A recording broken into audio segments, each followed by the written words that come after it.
Sementara itu, saudara, pedagang bendera di Kota Banda Aceh mengeluh sepi pembeli menjelang peringatan Hari Kemerdekaan Republik Indonesia yang ke-75. Meski tidak ada perayaan secara massal yang biasanya digelar pemerintah Aceh, namun pedagang bendera tetap menyemarakan momen perayaan kemerdekaan ini dengan memasang bendera di sepanjang jalan utama Kota Banda Aceh. Perayaan Hari Kemerdekaan Republik Indonesia tahun ini dilakukan secara virtual akibat pandemi COVID-19.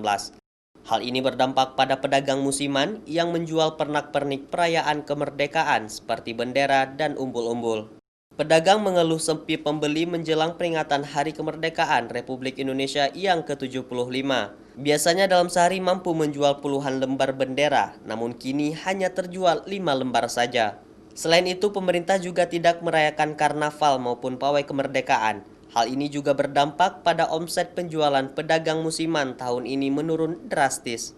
Dulu adalah lumayan awal-awal ya, bisa berapa sampai ada puluhan lembar. Ini hari ini aja baru 2 lembar.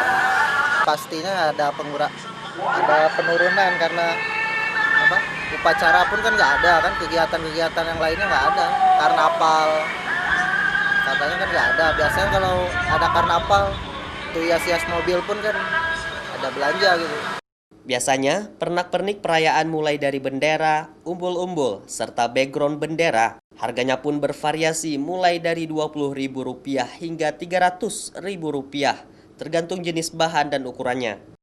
Pun demikian, para pedagang ini optimis untuk tetap berjualan hingga hari perayaan 17 Agustus tiba. Nova Misdayanti, Kompas TV, Banda Aceh.